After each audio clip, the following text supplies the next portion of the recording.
The AI race is upon us. It's undeniable. And the White House is working around the clock to make sure that the United States comes out on top. That means not only making technological advancements, but also making sure that our energy grid is up to this massive task. And this week, the administration made major strides on both fronts. So we headed to Washington to learn more from Secretary Chris Wright and EPA Administrator Lee Zeldin. Well, Secretary Chris Wright and EPA Administrator Lee Zeldin, thank you guys for sitting down with us. I want to start with you, Secretary Wright. This week, the Department of Energy announced 2 private sector partnerships, one with Advanced Micro Devices, the other with NVIDIA. And this is in an effort to build multiple AI supercomputers. So tell me what the overall goal of this is and why it's so important to have these public-private partnerships.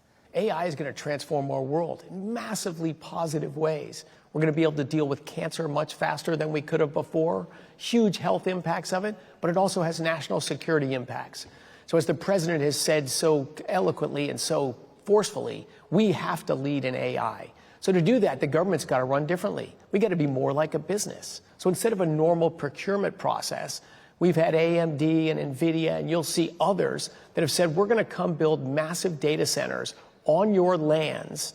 They use a large amount of that computing power for commercial purposes, and we use a lot of that computing power to advance science, drug discovery, new materials, new energy systems, and maintain our stockpile, modernize it, advance it, stay in front of China on national defense as well. It's a win-win of both sides, and it allows us to move fast. Part of doing this, though, is to get AI, quote, on the grid. What does that mean?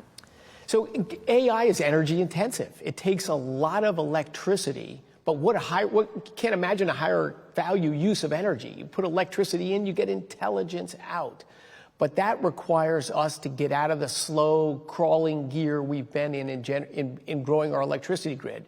And if we're going to lead China in AI, we need massively more energy. This is America. We can do that, but we've got to change the way the government's been rolling. Well, Administrator Zeldin, with the idea of these supercomputers with AI in mind, they're obviously going to require a lot of energy, as we're hearing from Secretary Wright. Are there any environmental concerns from your perspective? So we have a national security benefit by doing this work. We have the economic benefit, obviously, from unleashing energy dominance and making America the AI capital of the world. But it's also filled with enormous environmental benefit because we tap into these energy supplies so much better and safer than so many other countries elsewhere around the world. We have been proudly doing enormous great work to protect our environment all year long. Now our message, and President Trump obviously is our leader, not just here in the United States, but we've seen over the course of the past several days in Asia. He has been bringing so much investment into our country, letting all these investors know that we are going to operate in a new way, thinking outside the box to get things done faster. So permits will take less time, cost less money, and have more certainty. And that means trillions of dollars coming into the U.S. I was in Cheyenne, Wyoming, where not only did I visit a new data center that was getting built in Cheyenne, but I went an hour away where a brand new mining operation had just started to tap into rare earth materials. When we think batteries, when you think chips, when you think magnets, the list goes on.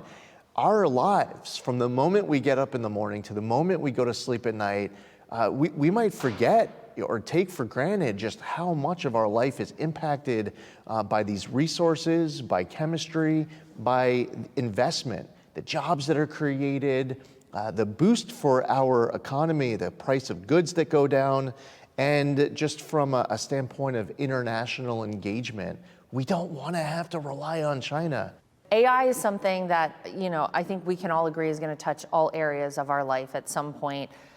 Secretary Wright, you guys are looking at it, though, from the perspective of nuclear energy.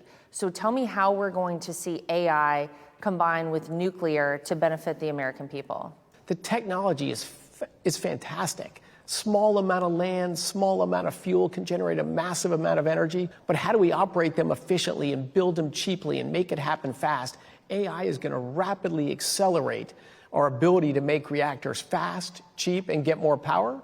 And you get more reactors online and more power, that's going to accelerate AI. You get a virtuous circle of AI making nuclear better, nuclear making AI better. But these are the kind of innovations and bold moves that wouldn't have been possible under a heavy, bureaucratic, afraid of our shadow government. I think President Trump's bold leadership is unleashing American innovation. One of the things as it relates to energy that we have seen happen is that sanctions have been placed on Russian oil, and it's already impacting countries like Hungary and India. So what happens next here?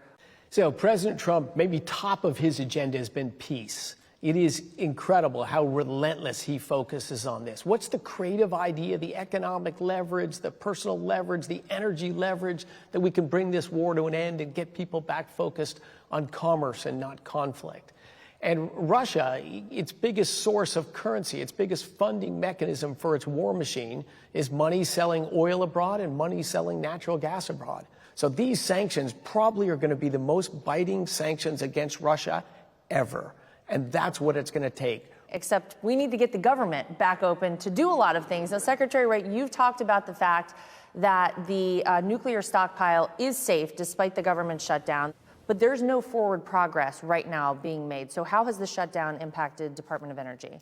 People think of us as energy, which is a big part of our job, but the other half is America's science and America's nuclear stockpile, building, constructing, maintaining America's nuclear weapons. They're safe, they're good right now, they're controlled by the Department of War, but our department is responsible for modernizing them. Those efforts are just gaining steam right now, and now all of the workers that are contractors that work on that are about to be given furlough notices. And these are people that have been working for decades on our weapons, and they're contractors, so if they get laid off and they're gone for 2 or 3 weeks, they're not going to get back pay. We need a few more common sense Democrats to understand, don't put at risk the modernizing of our nuclear architecture. Sort out your political differences when the government's open, but don't send workers home that are critical to our national defense. And Administrator Zeldin, I know that at EPA, just a little over a week ago, you guys had to furlough a whole host of workers. How has this shutdown impacted you? Thousands of people furloughed. Over the course of this entire year, we've been going through an agency-wide reorganization. We have gone from over 16,000 employees when we first came in to 12,500 by the end of this year. But what we want to make sure we are fulfilling are all of our core statutory obligations. When we came in, we inherited these massive backlogs, and we've been getting on top of all of it all year long. We want to continue that progress for the American people. A total lapse of funding is an 89% reduction of our agency, which means that a lot of the president's priorities, the American public's priorities, wouldn't be able to be met. Administrator Zeldin, when you rolled back a lot of those regulations, you sent climate alarmists head spinning. Everybody was in a frenzy over it. However, one of those climate alarmists we've all heard from for a long time, Bill Gates. He said, although climate change will have serious consequences, it will not lead to humanity's demise. What is your response to that?